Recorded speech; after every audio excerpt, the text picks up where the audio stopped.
Bismillahirrahmanirrahim. Bismillahi wa bihamdihi. Assalamualaikum warahmatullahi ta'ala wabarakatuh. Innal hamdalillahi nahmaduhu wa nasta'inuhu wa nastaghfiruh wa na'udzu billahi min shururi anfusina wa min sayyiati a'malina. May yahdihillahu fala mudilla lahu wa may yudlilhu falan tajida lahu waliyyan mursyida. Wa asyhadu an la ilaha illallah wahdahu la syarika lahu wa asyhadu anna sayyidana Muhammadan abduhu wa rasuluh.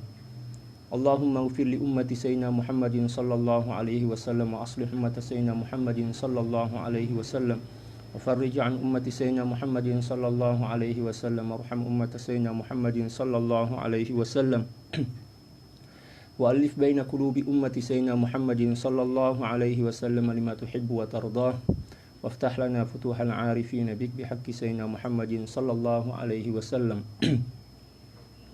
Subhanaka la ilma lana illa ma 'allamtana innaka antal alimul hakim wa la hawla wa la quwwata illa billahil aliyyil azim. Rabbi shrah li sadri wa yassir li amri wahlul 'uqdatam min lisani yafqahu qawli. Wa sallallahu ala sayyidina Muhammad wa ala alihi wa sahbihi wa sallam. Alhamdulillahi rabbil alamin. Alhamdulillah, puji syukur kehadirat Allah Subhanahu wa taala. Salawat dan salam semoga senantiasa tercurah ke atas junjungan dan kasih hati kita Nabi besar Muhammad sallallahu alaihi wasallam, demikian juga keluarga baginda, para sahabat serta orang-orang yang senantiasa mengikuti jejak langkah beliau. Wassalawatullahi wasalamuhu alaika sayyidi ya Rasulullah. Para sahabat sekalian, insyaallah petang ini atau sore ini kita akan meneruskan kajian tasawuf kita daripada kitab Mi'rajut Tasyawuf ila Haqa'iqi At-Tasawuf karangan daripada Sayyidi Al-Imam Ibn Ajibah radhiyallahu ta'ala an. Demikian juga kita akan memulakan kajian kitab Haqa'iq Anit Tasawuf, ya, karangan daripada Sayyidi Syekh Al-Imam Sayyidi Abdul Qadir Isa Al-Halabi radhiyallahu ta'ala anhu anil jami', yang merupakan guru kepada guru kami, ya, gurunya guru kami lah kalau dalam bahasa Indonesia. InsyaAllah kita akan baca dua kitab ini, ya, secara bergantian. Mungkin kita akan mulai dengan Mi'raj, setelah itu baru kita sambung teruskan dengan Haqa'iq Anit Tasawuf. Para sahabat silahkan cari di Google, ya. Ini ada di Google, ada PDF-nya, ya, Haqa'iq Anit Tasawuf, ya. Kitab yang kedua kita teruskan atau lanjutkan, ya, kitab yang telah kita mulai beberapa hari yang lalu, yaitu kitab Mi'rajut Tasyawuf ila Haqa'iqit Tasawuf. Kita baca beberapa istilah dari kitab ini, setelah itu kita lanjutkan pada kitab Haqa'iq Anit Tasawuf. Kita mulai dengan Mi'raj.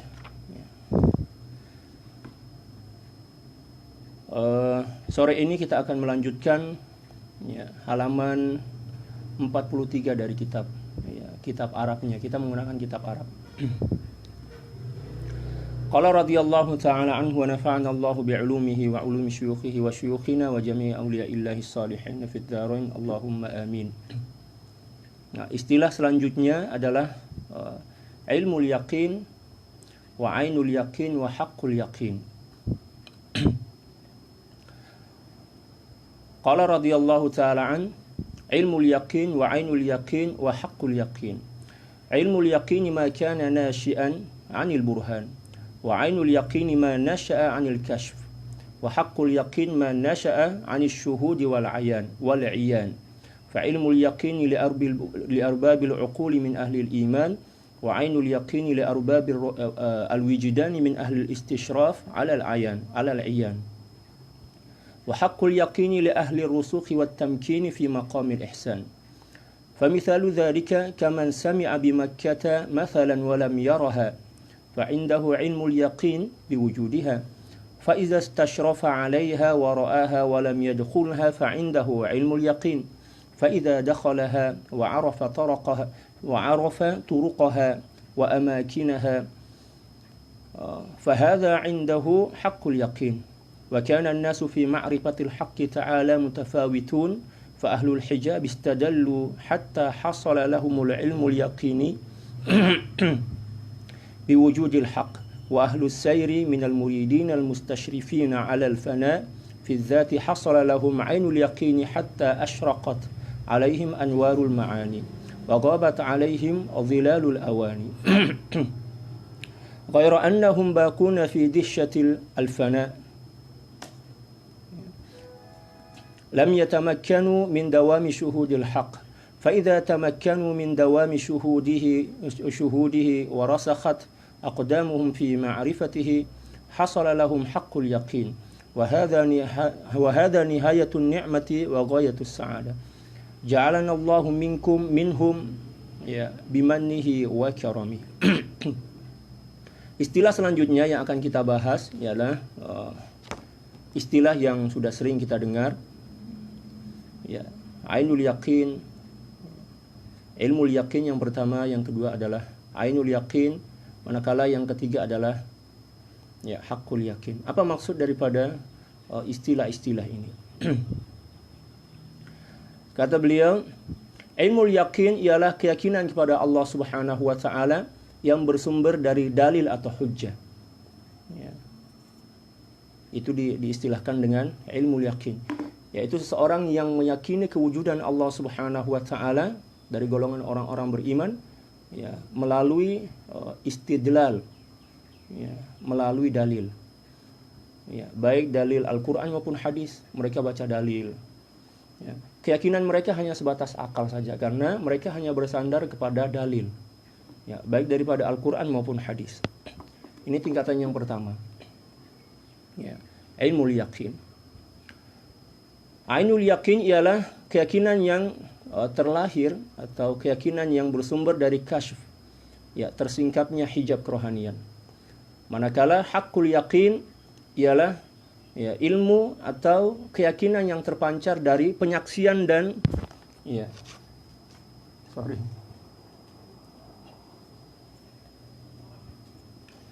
penyaksian dan penglihatan, ya, kepada keesaan Allah Subhanahu wa taala, ya, melalui cahaya sir.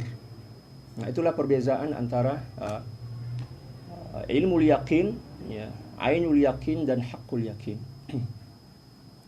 Maka ilmu yakin merupakan keyakinan bagi ahli akal, yaitu ulama az-zahir dari ahli iman. Jadi ilmu yakin ini adalah keimanan atau keyakinan yang dimiliki oleh orang-orang yang berkecimpung, ya, di dalam ilmu tentang akal, yang mencari atau mengenali Allah Subhanahu wa taala melalui akal.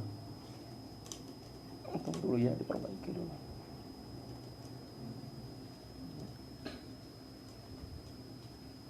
Sungai Buloh hadir. Oke. Jadi ilmu yakin merupakan keyakinan bagi ahli akal dari golongan ulama zahir, ya, dari orang-orang yang beriman. Jadi keyakinan mereka kepada Allah Subhanahu wa taala yaitu keyakinan yang bersumber dari pengetahuan yang mereka tahui, yang mereka kumpulkan dari dalil-dalil sama ada daripada Al-Quran dan hadis. Ya, ulama zahir lah mengenali Allah Subhanahu wa taala sebatas dengan akal saja. Adapun ainul yakin adalah merupakan keyakinan, ya, bagi ahli wujudan, para pemula pengamal ilmu tasawuf dari golongan orang yang sedang mencari kemuliaan musyahadah. Jadi golongan yang kedua adalah ainul yakin, yaitu seseorang yang mengenali Allah Subhanahu wa taala yang dimulai dengan dalil dan burhan, ya, perangkat dalil, ya, sama ada Al-Qur'an dan hadis, dan mereka mulai mencari melalui, ya, ketajaman kerohanian, tetapi baru mulai, ya, mereka baru mulai mencari, membersihkan hati mereka. Jadi dalil-dalil tadi itu memantapkan akal mereka untuk menciptakan keyakinan kepada Allah, tetapi hanya sebatas akal. Lalu usaha mereka, upaya mereka untuk membersihkan hati dan mengenali Allah Subhanahu wa taala melalui hati, ya, dan mereka telah mulai berjalan ke depan. Nah, mereka akan melihat, ya, kebesaran-kebesaran Allah Subhanahu wa taala dari hasil ilmu yakin dan, ya, ainul yakin yang mulai menyatu dalam diri mereka. Ya. Adapun yang ketiga dan hakul yakin bagi ahli rusuh, yaitu golongan orang-orang yang telah kukuh dan telah tetap di dalam maqamul ihsan. Ya, golongan yang ketiga ini adalah golongan yang telah sempurna. Ya, telah merealisasikan ya, keyakinan itu berdasarkan dalil, demikian juga pencarian dan penyaksian. Nah, seperti itu ya. Ya. Dalil, pencarian dan penyaksian. Sempurnalah maqam ihsan dia. Penjelasan di atas diumpamakan bagaikan orang yang mendengar tentang kota Mekah. Ada seorang yang telah mendengar bahwa di suatu negara di situ ada kota yang bernama Makkah. Ya, dan dia yakin karena seluruh manusia mengakui bahwa kota Makkah itu ada wujud. Tetapi entahlah di mana tempatnya karena dia belum pernah sampai ke sana. Ya, dari referensi yang mereka baca atau dia baca, baik itu dari apa misalnya dari kitab-kitab para ulama, demikian juga keterangan di media sosial misalnya, dari television misalnya, dia mulai yakin, tetapi keyakinan itu hanya berdasarkan informasi saja, maklumat yang dia terima ya daripada orang lain. Akan tetapi dia belum pernah melihatnya, maka dia memiliki ilmu yang meyakinkan akan kewujudan ya kota Mekah itu. Dipanggil ilmu yakin. Dia yakin dah. Kalau seandainya ada orang yang menafikan atau mengingkari, mengatakan nggak ada ya satu kawasan, satu daerah yang bernama Mekah, dia akan marah. Karena apa? Dia telah benar-benar yakin bahwa Mekah itu ada. Tapi sayangnya ya dia belum sampai ke sana. Ya, belum pernah ke sana. Dia hanya mengetahui dan meyakini berdasarkan informasi atau maklumat yang dia terima. Apabila dia telah mendatangi dan melihatnya dari kejauhan, ya, tetapi dia belum memasukinya, maka dia telah memiliki ainul yakin. Tapi bila mana dia telah berangkat pergi ya ke Arab Saudi misalnya, dari atas pesawat kelihatan lah, oh itu ternyata kota Mekah. Buktinya apa? Di situ ada Masjidil Haram dan ada Ka'batul Musyarrafah daripada jauh. Oh, dia semakin yakin karena ada dua bukti yang ada pada dirinya. Yang pertama adalah maklumat atau informasi yang tidak bisa terbantahkan ya, dari kitab-kitab yang dia baca, demikian juga dari hadis, dari Al-Quran. Kemudian ditambah lagi dengan pembuktian melalui penglihatan, ya, penyaksian dengan matanya, tetapi masih dari kejauhan, ya, masih dari kejauhan. Nah, itu diistilahkan dengan ainul yakin, keyakinan yang semakin mantap lah, ya, berdasarkan penglihatan dan penyaksian dari jauh seperti itu.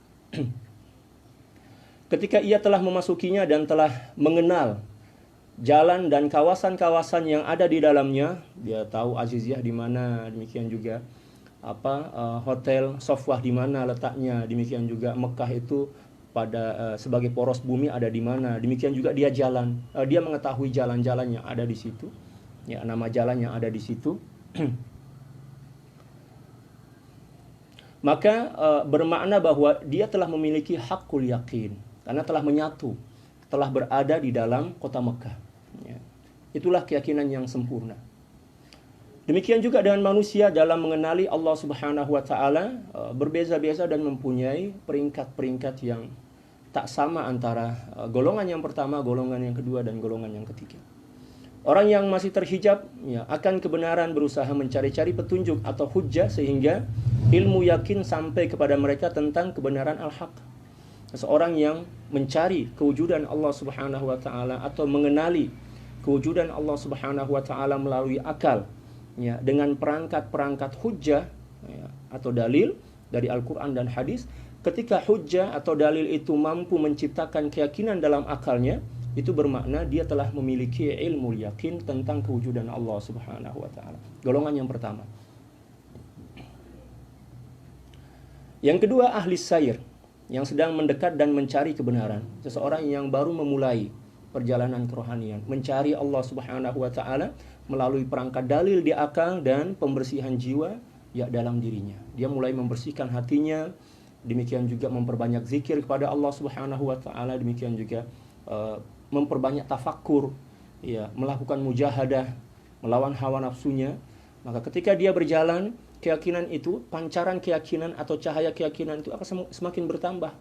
Yang pertama dimulai dengan keyakinan yang sudah ada dalam akalnya, ditambah lagi pengalaman-pengalaman spiritual atau pengalaman kerohanian yang semakin mempermantap keyakinan dalam jiwanya setelah hati itu dibersihkan. Jadi rahasia-rahasia yang ada dalam dalil yang disebutkan oleh Allah Subhanahu wa taala dan baginda Rasulullah sallallahu alaihi wasallam, ketika hatinya telah bersih akan memancarkan cahaya keyakinan dalam jiwanya. Dia akan semakin dekat, semakin yakin kepada Allah Subhanahu wa taala. Yang keyakinan itu merupakan keyakinan yang bersumber dari penyatuan antara dalil akal dan pengalaman spiritual yang diperoleh melalui penyucian jiwa dan hati. Melalui tazkiyatun nafs atau tasfiyatul batin, tasfiyatul batin.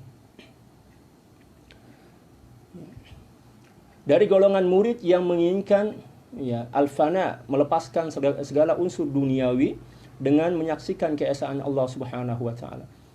Maka mereka sampai kepada ainul yakin, ketika cahaya makna ilahiyah telah menerangi mereka dan bayangan keduniaan sudah lenyap dari hati mereka.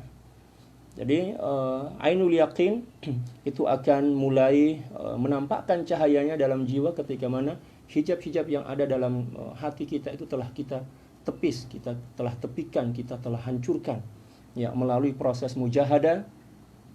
Demikian juga banyak berzikir kepada Allah Subhanahu wa taala. Akan tetapi mereka masih berada dalam kebingungan dengan sebab fana, belum menyadari seutuhnya akan keberadaan diri dan dunia, sehingga mereka belum seimbang dalam penyaksian al-haq. Pada keadaan ini mereka berada pada kondisi fana. Apa yang dimaksud dengan fana?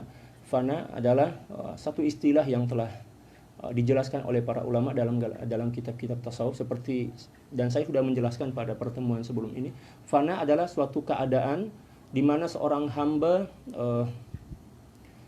terfana dan terpesonalah dengan cahaya ketuhanan yang hadir dalam jiwanya, yang menyebabkan dia sudah tidak lagi menyaksikan kewujudan makhluk. Tidak lagi menyaksikan kewujudan makhluk. Yang nampak dalam hati dia setakat kewujudan Allah Subhanahu wa taala melalui cahaya-cahaya ketuhanan. Melalui cahaya ketuhanan. Cahaya ketuhanan itu bukan seperti cahaya lampu, cahaya matahari. Itu adalah istilah yang digunakan oleh para ulama untuk menjelaskan tentang rahasia-rahasia ketuhanan yang hanya setakat boleh dikecapi dan dirasai oleh hati yang bersih, hati yang suci dari pengaruh-pengaruh dunia dan unsur-unsur kemakhlukan. Adapun apabila mereka telah kukuh dalam menyaksikan Allah Subhanahu wa taala dan jiwa mereka telah kuat dalam mengenali Allah Subhanahu wa taala dan keseimbangan yang totality, sama ada zahir demikian juga batin, maka akan sampailah mereka kepada hakul yakin, dan ini merupakan penghujung nikmat dan puncak kepada kebahagiaan. Ketika mana seorang telah benar-benar menyaksikan kewujudan Allah Subhanahu wa taala melalui kesucian dan kemurnian hatinya secara berterusan. Adapun ketika mereka masih berada pada maqamul fana, maka ma'rifah mereka, pengenalan mereka, demikian juga musyahadah mereka kepada Allah Subhanahu wa taala masih lagi goyah, goncang lah. Belum stabil, belum stabil kalau dalam bahasa Indonesia. Karena keadaan mereka pada masa itu, pada saat itu masih seolah-olah bagikan orang yang bingung. Contoh seperti inilah, contoh seperti ini. Ada seseorang yang mencintai orang lain, sama ada istri atau suami dia, atau calon suami atau calon istri. Sebelum menikah, dia hanya mengenal pasangannya melalui maklumat atau informasi, sama ada dari keluarga calon dia ataupun dari perkenalan melalui media sosial, ta'aruf lah, melalui ta'aruf, atau maklumat yang dia himpun daripada orang-orang yang rapat, yang dekat dengan calon dia, sama ada lelaki maupun perempuan. Nah, ketika acara khitbah atau meminang lah, lelaki ini datang meminang dan berjumpa pertama kali, first time jumpa dengan pasangan calon istri dia itu, mesti akan berlaku kebingungan, dihsyah itu maknanya kalau dalam bahasa Indonesianya itu grogi lah. Kalau dalam bahasa Melayu itu nervous lah pertama kali tengok kan. Dia tak mampu lagi melihat wajah perempuan atau lelaki itu secara tamakun, secara secara berterusan, karena masih lagi dipengaruhi oleh rasa serba bercampur dalam batinnya. Ada rasa malu, ada kurang percaya diri, demikian juga ada rasa gemetar lah kayak gitu, nervous. Sehingga ketika dia bicara dengan calon istri atau suaminya, terkadang akal sehatnya itu hilang. Terkadang dia bingung apa yang harus disampaikan. Demikian juga bagaimana cara menyampaikan pesan-pesan yang akan disampaikan kepada laki-laki maupun perempuan. Ya, para sahabat pahamlah maksud saya. Ya. Itulah perandaian seseorang yang masih dalam keadaan fana. Ya. Tetapi apabila mereka telah menikah, ya kan, telah akad nikah, telah hidup bersama, ya 1-2 bulan, 3-4 bulan, setahun, ya mereka telah menyatu dalam ikatan yang sah, maka dia akan mengenali kekasih dia itu tanpa adanya rasa keraguan, demikian juga tanpa adanya tidak grogi lagi lah. Sudah nggak grogi kan? Kalau ketemu tiap hari bersama, makan bersama, minum bersama, jalan-jalan bersama, sudah terbiasa. Ya, tidak ada rasa tidak grogi, tidak nervous. Demikian juga ketika dia memandang kepada pasangan masing-masing, ya, atau mereka saling memandang, sudah tidak ada rasa malu, karena memang sudah ya saling mengenal dan hidup bersama. Demikian juga seseorang yang telah sampai kepada hakul yakin, ya, ketika melihat ya tajalli atau manifestasi sifat-sifat dan keagungan Allah Subhanahu wa taala, mereka telah tamkin, telah kukuh, ya, mereka seimbang. Ya. Itulah kira-kira atau agak-agak perandaian, ya, yang boleh kita paham daripada apa yang beliau sampaikan dalam kitab ini. Allahu Akbar. Seterusnya an-ni'mah. Kita baca dulu an-ni'mah, ya, satu istilah. Setelah itu kita masuk ke kitab Haqa'iq an-Tasawuf. Istilah ke-41 an-ni'matu wa hiya mulazamatul afrahi wa muba'adatul atrah wa isabatul aghrad, ya, wa nazahatul a'rad. Wa hiya ala qismaini, ni'matun zahiratun kas-sihhati wal 'afiyati wal kifayati minal halal, wa ni'matun batinatun wa ni'matun batinatun kal imani wal hidayati wal ma'rifah. Wan nasu fin ni'mati adh-dhahirati ala thalathati aqsam. Qaumun farihu bin ni'mati lima lahum fiha minal mut'ati fahujibu biha 'anil mun'im, wa qaumun farihu bin ni'mati li iqbalil mut', ya, alaihim haitsu dzakarahum biha, haitsu dzikruhum biha, haitsu dzakaruhum biha, zakaruhum biha. Ini ada kelebihan waw, ya. Kita ulang dulu. Di sini tulisannya agak samar-samar sedikit. Wa qaumun farihu bin ni'mati li iqbalil muta'i alaihim haitsu zakaruhum biha. Wa qaumun farihu bil mun'imi duna syai'in siwa. Qala Allah Ta'ala qulillahu thumma dharhum fi khawdihim yal'abun. Fa syukrul awwalaini yazulu bizawaliha wa syukru tsalisi daimun fis sarra'i wad dharra wa hadha huwa syukrul khawas. Seterusnya kata beliau an-ni'mah. Ya, apa maksud dari ni'mah? Apa pengertian nikmat? Kita selalu mendengar kata nikmat. Ya, kita makan di kedai, kita bilang oh nikmatnya, ya kan, sedapnya kalau dalam bahasa Indonesia. Tapi istilah nikmat dari apa yang kita fahami, ya, dalam kehidupan kita sehari-hari berbeza dengan istilah nikmat yang menjadi satu istilah dalam ilmu tasawuf. Ya, walaupun penyebutan sama tetapi maksud yang berbeza. Nikmat ialah senantiasa gembira, ya, jauh dari kesedihan, tergapainya harapan dan bersihnya harga diri, ya, harga diri seorang hamba. Itulah yang dimaksud dengan nikmat. Jadi nikmat itu bukan memiliki, bukan hanya memiliki, ya, bukan hanya bergelimang harta, bukan bergelimang harta kalau dalam istilah tasawuf. Nikmat itu adalah hati yang senantiasa gembira, ya, jauh dari kesedihan, ya, tergapainya segala harapan dan bersihnya harga diri. Ya, harga diri kita bersih, jauh dari fitnah, ya kan? Demikian juga apa yang kita harapkan ya kepada Allah Subhanahu wa taala ditunaikan sesuai dengan ya yang layak untuk kita, itu dianggap sebagai nikmat. Hati senantiasa gembira bersama Allah Subhanahu wa taala atas apapun yang berlaku dalam diri kita, itu dikira sebagai nikmat. Dan nikmat ini terbahagi menjadi dua. Yang pertama adalah nikmat zahir, contohnya kesehatan, keafiatan, ya, kecukupan keperluan hidup, ya, daripada makanan yang halal, minuman yang halal, demikian juga pakaian yang halal. Dan yang kedua, ya, nikmat batin, ya, contohnya keimanan, hidayah, taufik, demikian juga ma'rifah dari Allah Subhanahu wa taala. Manusia dalam nikmat zahir terbahagi menjadi 3 tingkatan.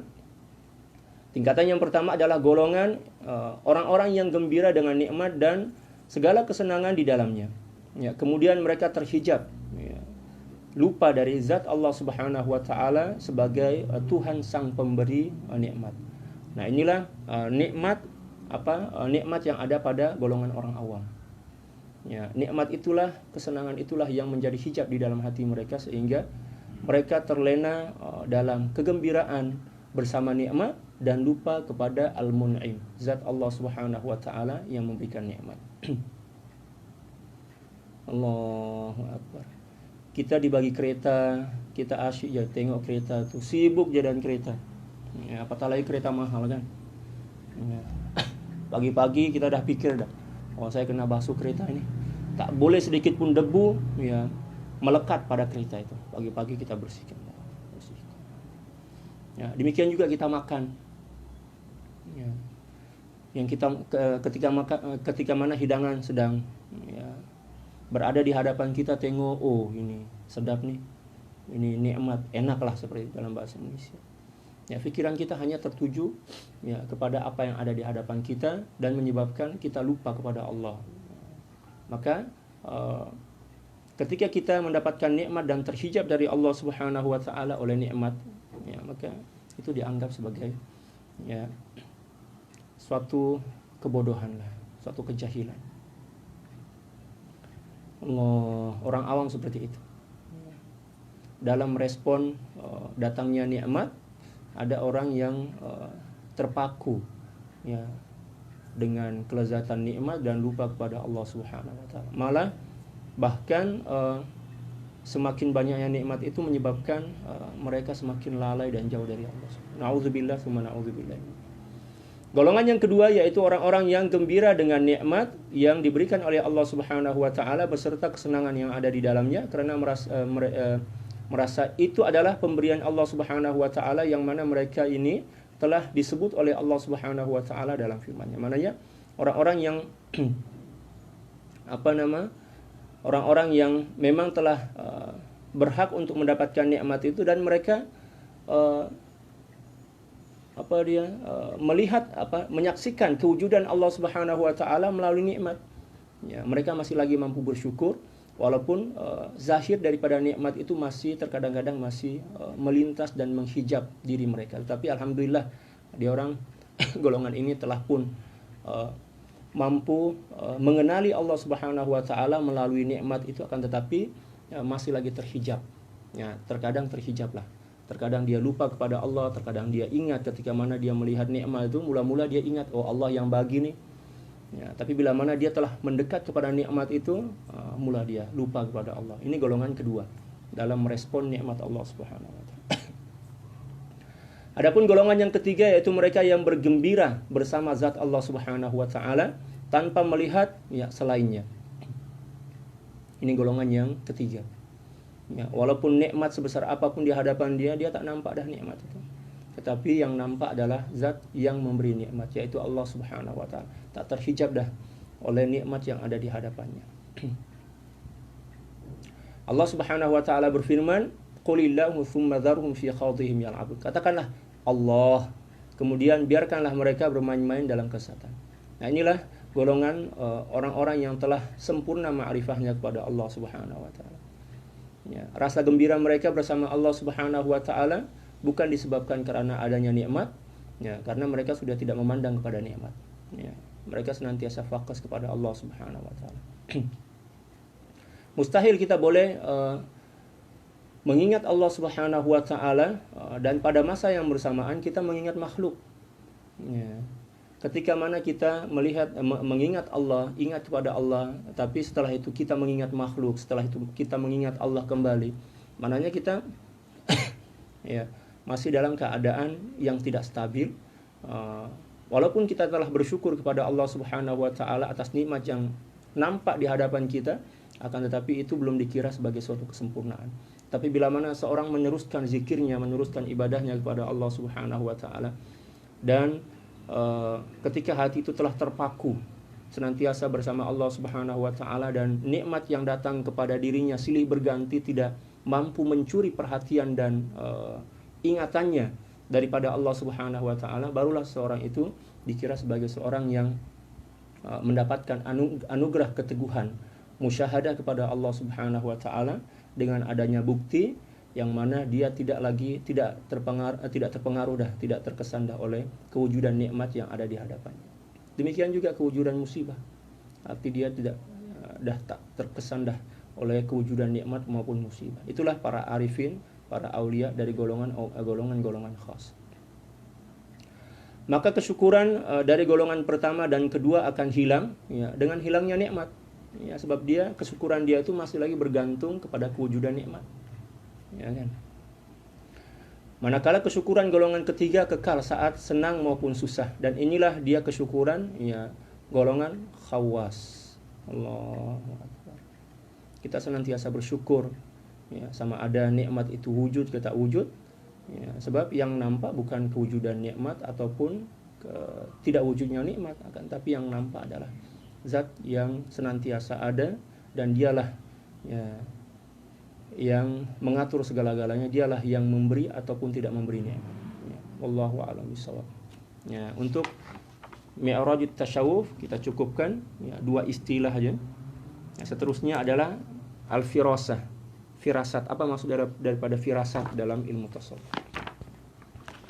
Ya, seterusnya kita baca kitab Haqa'iq Anit Tasawuf. Ya.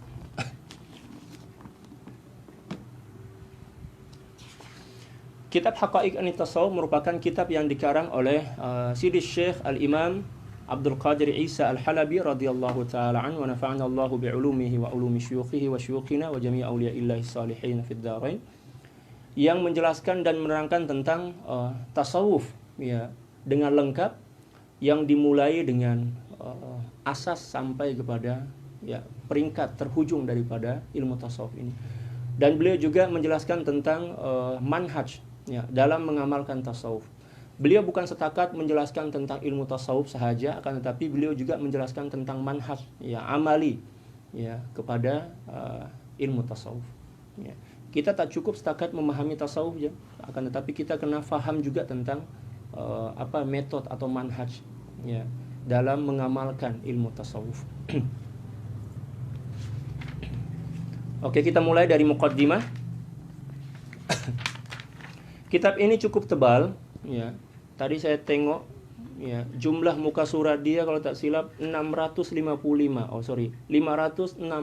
muka surat.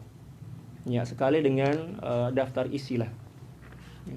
Kita akan baca dengan cepat, kita baca cepat aja. Kita baca terjemah dengan laju lah. Ya. Kecuali pada pembahasan-pembahasan khas yang kita kena fahami secara mendalam. Oke, bismillahirrahmanirrahim. Qala al-muallif rahimahullahu ta'ala wa nafa'ana Allahu bi'ulumihi wa ulumi syuyukhihi wa syuyukhina wa jami' awliya'illahi salihin fid dharain. Allahumma amin. Muqaddimatul kitab.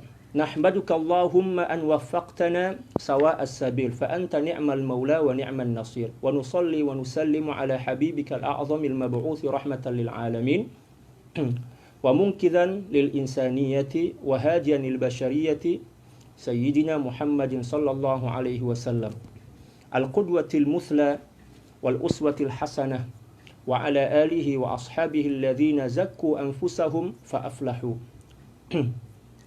wa nasahu ya ikhwanahum fa nafa'u Allahumma akrimna bikaramatihim wa waffiqna lihidayatihim lihadihim walhiqna bihim waj'alna ma'ahum tahta liwa'i sayyidina Muhammadin sallallahu alaihi wasallam fa innaka akramu mas'ulin wa khairu ma'mulin. Wa ba'd. Falaqad muniya al-islamu munzu bi'athi imbithaqi fajrihi bi khusumin al-idda. Hawalu tahdima arkanihi wa taqwida bunyanihi bishattal asalib wa mukhtalafil wasail wa nahnu al-yawma nu'ani mawjatin ilhadiyyah wa tayyaratin ibahiyyah tariju ilaina min asy-syarqi wal gharbi tudallilu syababana Allahu akbar wa tufsidu ajyalana wa tuhaddidu mustaqbalana al-fikri al-aqaidi bimasirin aswada qaitin.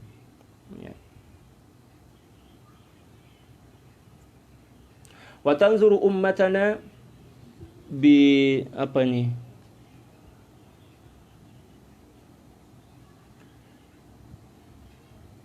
bitadahurin khatirin wa syarrin mustatirin wa la yasa'una fi hadzal jawi al-ma'ihi bis-sara'il fikri illa an na'tasima bihablillahil matin wa nambidha al-khilafatil far'iyyata al-ijtihadiyyata wa narbuta al-quluba billahi ta'ala linastamidda minhu al-quwwata wat-tuma'ninata wal-'izzata wal-karamah.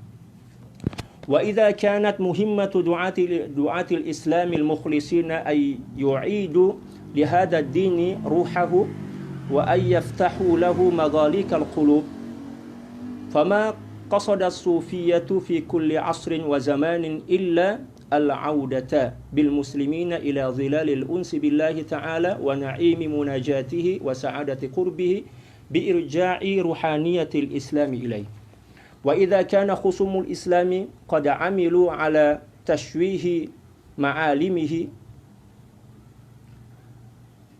wa wasamuhu bil jumudi wal qusur wattahamu atba'ahum bir raj'iyyati wat ta'akhuri wa min thamma sabbu 'alaihim hamalatihim al mughridata bi asalibihim al madrusati al mubtakira فتارة يشككون الناس في المذاهب الفقهية المعتمدة وتارة أخرى يطعنون في بعض رواة الحديث من أصحاب رسول الله صلى الله عليه وسلم ليقوضوا دعائم الإسلام وحينا يثيرون الشبهات حول المسائل الإيمانية ليفسدوا عقائد الإيمان عقائد الأمة. إذا كنا نرى كل هذا في شتى العصور فإن الذي يثير الانتباه ويلتفت الأنظار والطعن المقصود والهجوم العنيد على التصوف الإسلامي وما ذلك إلا لأنه جوهر الإسلام وروحه النابضة وهويته الفعالة فلقد أراد المبطلون تشويه معالمه وتصويره سبحا فلسفيا خياليا وضعفا وزهدا وانعزالا وابتداعا خرافيا وهربا من واقع الحياة ونضالها ولكن الله تعالى قد أذن لدينه بالحفظ والبقاء wallahu a'lam bishawab. Muqaddimah pengarang. Bismillahirrahmanirrahim. Segala puji bagimu ya Allah yang telah memberikan taufik ke jalan yang benar. Engkaulah sebaik-baik pembimbing serta penolong. Salawat dan salam senantiasa semoga tercurah ke atas kasih-Mu yang agung. Diutuskan sebagai pembawa rahmat kepada dunia seluruhnya, penyelamat insan serta pemberi hidayah kepada manusia.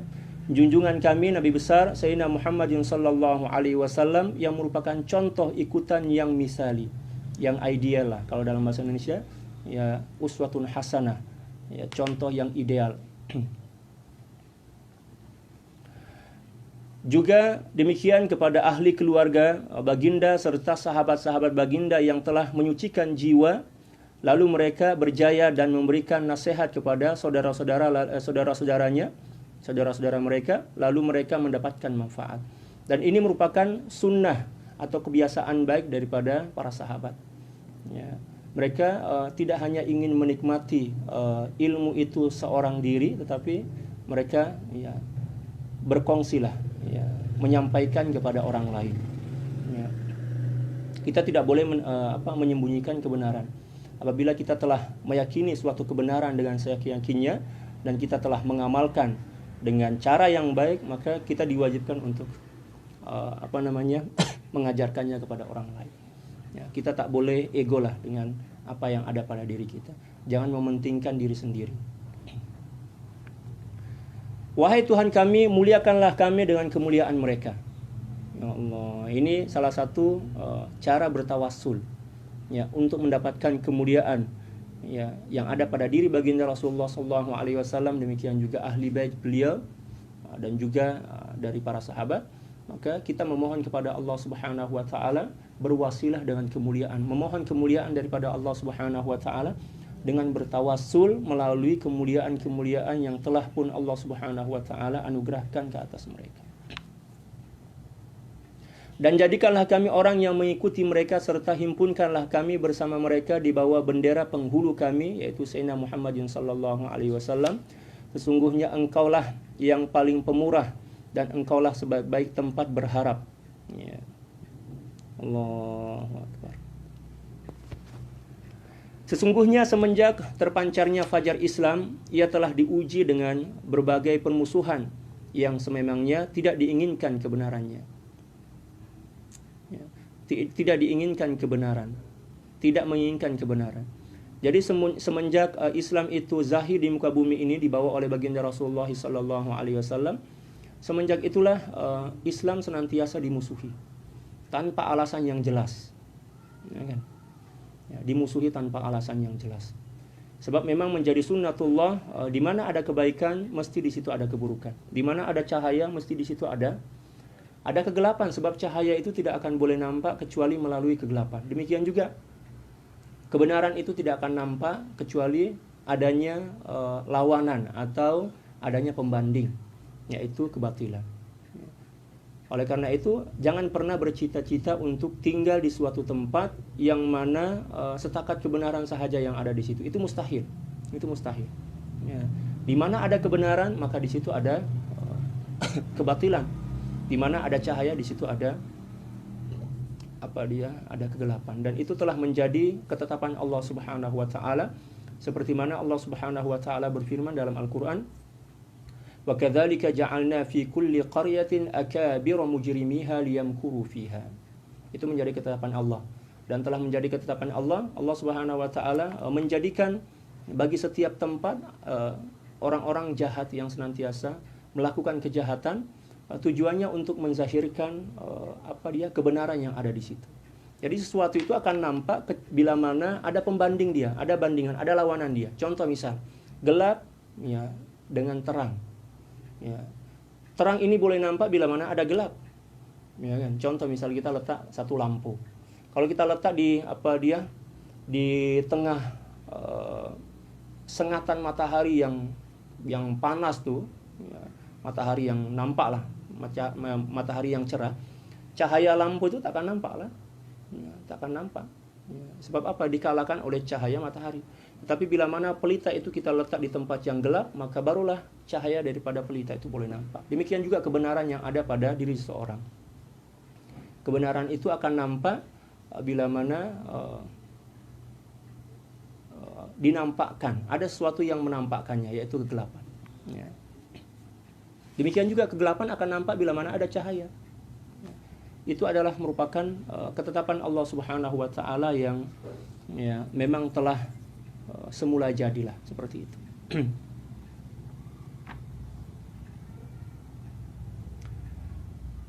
Ya, sesungguhnya semenjak terpancarnya fajar Islam, ia telah diuji dengan berbagai permusuhan yang sememangnya tidak menginginkan kebenaran.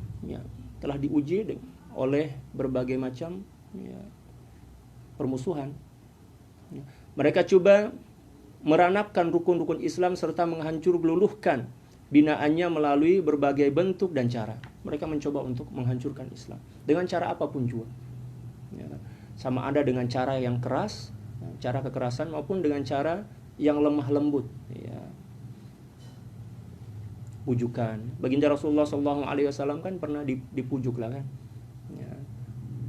Ditawari untuk diberikan satu kedudukan yang mulia di kalangan orang Arab dan dibagi harta benda yang melimpah ruah agar baginda Rasulullah SAW berhenti menyampaikan ajaran Islam, tapi sebab beliau adalah seorang nabi yang mempunyai keimanan yang kukuh, tidak sedikit pun goyah oleh bujukan-bujukan dan tawaran-tawaran kemewahan daripada musuh-musuh Islam. Kalau kita sekarang, Allahu Akbar, ya, mudah sangat iman kita itu ya, tercemari oleh bujukan-bujukan keduniaan. Pada hari ini generasi kita berhadapan atau bersemuka dengan gelombang ateis. Nah, ini ateis juga adalah ya, satu cabaran yang cukup besar dalam Islam di akhir zaman ini. Dan juga ideologi-ideologi yang menghalalkan segala cara, yang dipanggil dengan istilah ya ibahiyah, yang menghalalkan segala cara. Yang dilontarkan kepada kita dari timur demikian juga barat bertujuan menyesatkan ya, golongan syabab. Ya, syabab itu istilah kita muda-mudi lah, para pemuda dan pemudi. Nah, coba kita lihat sekarang ya, pemuda-pemuda kita, pemudi kita yang belajar di university, yang tidak mempunyai asas agama yang kuat, yang kukuh. Sangat mudah orang-orang yang mempunyai kepentingan untuk menghancurkan mereka, sangat mudah bagi mereka untuk membujuk ya, generasi kita, sehingga tanpa sadar mereka telah terjebak dengan pemikiran-pemikiran dan pahaman-pahaman yang sesat. Contoh misal perkembangan pahaman Syiah misalkan. Ya, yang paling ramai yang terjangkit pahaman Syiah ini adalah pelajar-pelajar university. Terutamanya university yang bukan pengajian Islam lah, pengajian umum lah macam itu. Ya, misal kedokteran misal jurusan-jurusan yang lain lah, pengajian-pengajian yang lain. Ya. Malah ternyata di pengajian agama pun, pengajian Islam pun ramai juga yang terpapar, ramai juga yang terjangkit oleh pahaman-pahaman sebegitu. Ya, di antaranya adalah liberalisme, demikian juga Syiah, demikian juga pahaman-pahaman yang radikal, yang ekstrim lah. Ya. Merosakkan generasi serta menakutkan kita terhadap masa depan, pemikiran akidah yang kita miliki, dan ancaman bahwa ia akan menuju kegelapan yang mencengkram. Mereka mengancam umat Islam dengan keruntuhan yang dahsyat dan kejahatan yang terselubung. Ya, mereka menggunakan segala cara. Ya, di website misal, mereka bercerita tentang Islam, tetapi di sebalik apa yang mereka tulis itu, mereka letaklah racun-racun pemikiran. Ya kan? Di akhir zaman ini para sahabat sekalian, ramai orang yang bukan pakar tentang agama, tetapi berani menyampaikan, malah berani berfatwa tentang agama. Dan itu merupakan cabaran yang di antara cabaran yang paling besar. Ditambah pula dengan ramainya orang-orang yang faham agama, tetapi menjadikan agama itu sebagai kontorah, sebagai jembatan untuk mendapatkan kepentingan mereka. Istilah dengan istilah lain, ya, menjual agama, mencari dunia dengan menjual agama. Jadi kita memang dihimpit atau dikelilingi oleh ancaman-ancaman yang cukup besar. Yang pertama adalah ancaman daripada luar, pahaman-pahaman yang sesat. Demikian juga yang kedua adalah ancaman dari dalam diri kita sendiri, yaitu kerosakan yang berpunca pada hati dan jiwa kita, sehingga menyebabkan kita berani menggunakan agama sebagai wasilah untuk mendapatkan dunia, dan itu juga dikira sebagai cabaran yang cukup besar. Dalam suasana dan gelombang ombak yang sebegini, kita tidak mungkin mampu melawan ya, pertembungan pemikiran kecuali jika kita berpegang kepada Allah Subhanahu wa taala yang sememangnya kukuh dan juga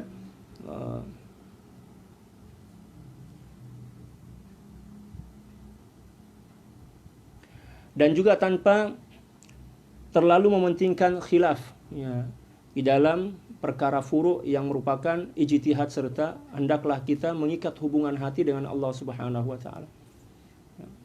Bertujuan untuk memperolehi kekuatan, ketenangan, kehebatan serta kemuliaan daripada Allah Subhanahu wa taala. Di sini beliau mencoba untuk menjelaskan kepada kita tentang jalan keluar apa yang perlu kita buat agar kita terbebas daripada jebakan-jebakan, cabaran-cabaran di akhir zaman. Di antaranya kata beliau, kita kena perbetulkan semula hubungan hati kita dengan Allah Subhanahu wa taala. Yang kedua, kita kena bebaskan diri kita daripada terjebak dalam masalah-masalah khilafiyah. Masalah-masalah khilafiyah. Ya, perbezaan mazhab lah. Tak kunut, tak kunut, baca bismillah, tak baca bismillah. Salat tarawih 8 rakaat ya, ataupun 20 rakaat, kita kena keluar daripada kawasan itu ya, kita ambil satu pilihan dan tetapkan bahwa itulah yang akan kita jadikan sebagai wasilah mendekatkan diri kepada Allah Subhanahu wa taala tanpa memandang kepada khilafiyah yang lainnya. Itu satu di antara cara yang beliau tawarkan kepada kita. Demikian juga kita diajarkan untuk memperkukuh hubungan antara sesama muslim dan juga memperbetulkan hubungan hati kita kepada Allah Subhanahu wa taala melalui jalan ibadah, zikir, demikian juga ya melakukan ibadah-ibadah yang berbagai. Seperti itulah. Bagi pendai-pendai Islam yang ikhlas tentunya sudah menjadi suatu perkara penting bagi mereka untuk mengembalikan ruh agama serta membuka ya tutupan hati. Maka tidak lain dan tidak bukan tujuan orang-orang sufi pada setiap zaman dan setiap masa hanyalah untuk mengembalikan atau kembali bersama-sama orang Islam berada di bawah naungan ya rasa rindu dan cinta kepada Allah Subhanahu wa taala, kenikmatan bermunajat dan kebahagiaan berdampingan dengan Allah Subhanahu wa taala dengan mengembalikan ruh Islam. Di sini beliau mula masuk pada tujuan sebenar daripada ahli tasawuf dalam menyampaikan ajaran-ajaran mereka kepada masyarakat. Tujuan mereka satu je, nak mengajak masyarakat dan umat ini untuk kembali kepada Allah Subhanahu wa taala. Tak ada tujuan yang lain. Ya, tak ada tujuan keduniaan, tak ada tujuan nak mendapatkan pangkat dan jawatan, tak ada. Para sufi tak mempunyai tujuan-tujuan seperti itu. Musuh-musuh Islam telah bekerja keras untuk memperdayakan umat Islam daripada pegangan mereka. Ya, musuh-musuh Islam luar biasa. Melalui media sosial, melalui makanan, melalui gaya hidup, ya kan, pakaian, semua cara mereka guna untuk menghancurkan dan untuk mengelabui atau memperdayakan ya, umat Islam sehingga mereka tidak dekat kepada ajaran-ajaran Islam. Memperkekehkan Islam dengan kalimat jumud dan singkat serta menuduh penganut-penganutnya dengan kemunduran dan coba kembali ke zaman masa lampau. Ya, mereka mengolok-ngolok lah, memperkekeh itu artinya mengolok-ngolok umat Islam. Apalah umat Islam ini, ya, kuno lah macam itu. Itu satu di antara cara mereka untuk menjatuhkan harga diri umat Islam. Di samping itu juga pendakwah-pendakwah mereka yang mempunyai tujuan-tujuan khusus yang tersendiri telah melontarkan berbagai tohmahan ya, dengan menggunakan berbagai tipuan, ya, tipu daya licik yang dipelajari. Jadi mereka memang mempelajari cara-cara yang boleh mereka gunakan untuk menghancurkan umat ya, sama ada daripada luar demikian juga daripada dalaman. Kalau daripada dalaman itu kan mereka membuat kelompok-kelompok atau golongan-golongan yang mengatasnamakan Islam akan tetapi tujuannya untuk menghancurkan daripada dalam. Contoh semisal kelompok Syiah ya, mengatasnamakan Islam kan, tapi tujuannya adalah untuk menghancurkan Islam daripada dalam. Demikian juga pahaman Wahabi Salafi. Itu kan merupakan satu pahaman yang dicipta oleh musuh-musuh Islam untuk menghancurkan Islam daripada dalam, mengatasnamakan pelanggaran agama, bid'ah, syirik, ya kan, ya kafir, ya, na'udzubillah summa na'udzubillahi min kufur, ya. Itulah cara yang mereka gunakan untuk menghancurkan Islam daripada dalam. Kadang-kadang mereka menimbulkan keraguan umat Islam terhadap apa yang terdapat dalam mazhab-mazhab fiqh dan yang mu'tamad, dan di masa yang lain ya, mereka mencela sesetengah perawi hadis yang terdiri daripada para sahabat baginda Rasulullah SAW bertujuan menghancur leburkan tiang-tiang agama. Ya, mereka membuat isu-isu ya, yang boleh menjejaskan dan menghancurkan umat Islam daripada dalam, menimbulkan keraguan-raguan. Ya. Contoh misal ya, dari golongan ya, Salafi Wahabi kan, yang mengajak kita untuk tidak bermazhab. Oh, tak payahlah bermazhab, sebab mazhab itu tak ada di zaman baginda Rasulullah SAW. Itulah cara mereka mengajak kita untuk terlepas daripada mazhab, berlepas diri daripada mazhab. Nah, itu merupakan satu kehancuran lah, satu kebinasaan, malapetaka. Ketika mana kita telah terbebas atau tidak berpegang teguh kepada satu di antara mazhab para ulama, maka kita akan hancur. Demikian juga mereka menyebarkan isu bid'ah ya, pada perayaan Maulid, Isra Mi'raj, demikian juga majelis salawat, majelis zikir, membaca Yasin kan. Mereka juga mengatakan sholat subuh itu tak payah kunut sebab baginda Rasulullah SAW tak pernah buat. Macam-macam lah isu yang dia orang sebarkan, tujuannya untuk mencipta keraguan dalam hati kaum muslimin sehingga mereka berlepas diri daripada para ulama yang telah menjadi pegangan mu'tamad ya, berabad-abad. Sekali-sekala mereka menghalalkan pula syubhat kepada perkara yang berlegar di sekitar masalah keimanan demi merosakkan akidah ummah.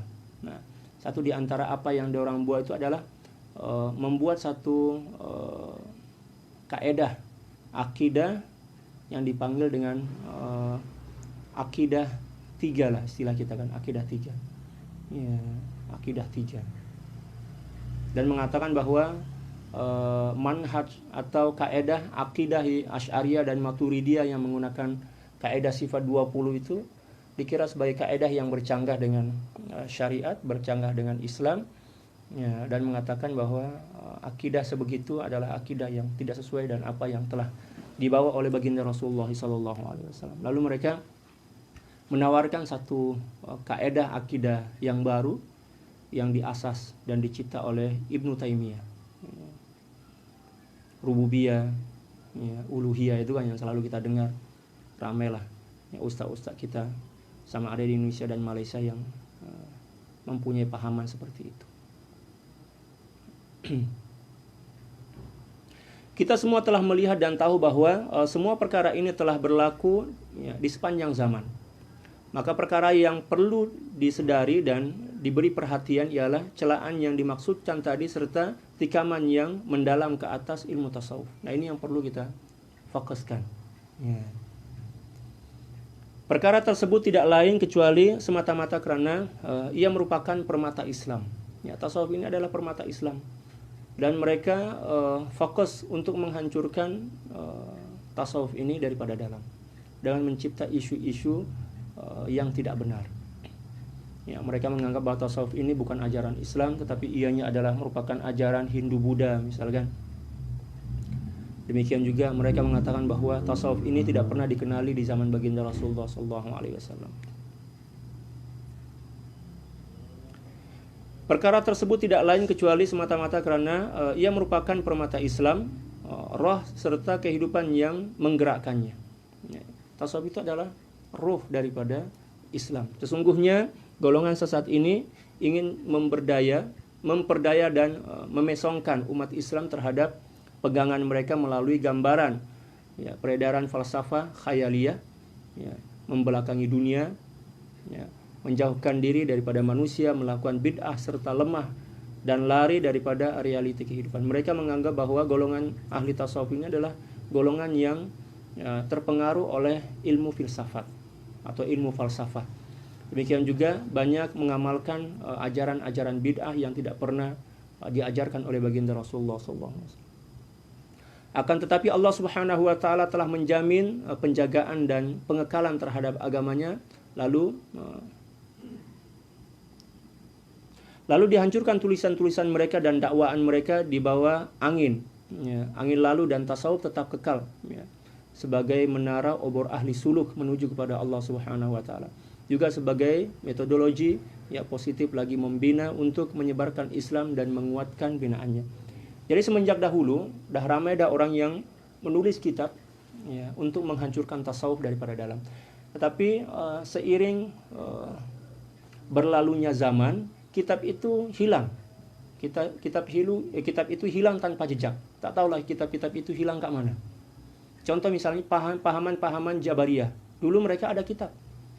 Tetapi kitab itu telah hilang oleh zaman. Demikian juga kitab-kitab yang ditulis oleh orang-orang yang benci kepada Islam untuk mentohmah dan memfitnah ajaran tasawuf dihilangkan oleh Allah Subhanahu wa taala setelah berlalunya zaman. Ya, seperti itu. Tidak kekal lah. Ya, kebatilan itu tidak akan kekal. Ianya mesti akan hilang ditelan oleh zaman. Oleh sebab-sebab yang Daku sebutkan tadi, maka kupersembahkan kitab tentang tasawuf ini sebagai benteng pertahanan, didasarkan berbeza di antara isi dan kulit serta hakikat dan apa yang disandarkan kepadanya. Ya. Juga untuk menzahirkan kebenaran serta menghapuskan kebatilan. Semuanya bersumberkan kepada kitab Allah Subhanahu wa taala dan sunnah baginda Rasulullah sallallahu alaihi wasallam serta kata-kata imam 4 mazhab radhiyallahu taala anhum dan juga pengikut mereka di kalangan tokoh-tokoh fuqaha, ahli tauhid, ulama-ulama hadis, imam-imam sufi, ya, serta cendekiawan Islam yang berkhidmat ya, kepada agama Islam dengan cara yang baik dan ikhlas. Jadi dalam kitab ini beliau menghimpun pembahasan tentang tasawuf itu merujuk kepada Al-Quran dan hadis, demikian juga aqwal para ulama 4 mazhab, demikian juga beliau merujuk kepada ulama-ulama tauhid, ya, ulama hadis dan ulama-ulama fiqh. Semoga Allah Subhanahu wa taala memberi taufik kepada kita semua untuk berkhidmat kepada agama Islam dan kepada apa yang disukai dan diridai oleh Allah Subhanahu wa taala. Kepadanya kita bermohon agar Dia memberikan taufik dan istiqamah, karena daripadanya lah permulaan dan kepadanya lah penyudahan. Tiada taufik dariku kecuali daripada Allah Subhanahu wa taala, dan kepadanya lah aku bertawakal serta kepadanya jualah aku kembali. Itu sebagai muqaddimah daripada Sidi Syekh Abdul Qadir Isa Al-Halabi dalam kitab ya, Haqaiq An-Tasawuf ini. Seterusnya kita akan masuk pada bab yang pertama ya, yang menjelaskan tentang ya, at-ta'rifu bit-tasawufi. Ya, di sini ada 4 pembahasan. Yang pertama adalah ta'rifuhu, yang kedua adalah istiqaquhu, yang ketiga adalah nash'atuhu, dan yang keempat adalah ahammiyatuh. Ya, insyaallah nanti kita akan sambung selepas sholat isya. Ya, untuk saat ini cukuplah sebagai muqaddimah. Wallahu a'lam bishawab. Bagi para sahabat yang ingin menyimak bacaan daripada kitab ini, boleh download ya, PDF kitab Haqaiq An-Tasawuf di Google. Ya, di Google. Nanti insyaallah saya akan hantar link dia ke Facebook. Insyaallah. Sekian, wallahul muwaffiq wal hadi ila sabilir rasyad wal afu minkum. Assalamualaikum warahmatullahi taala wabarakatuh.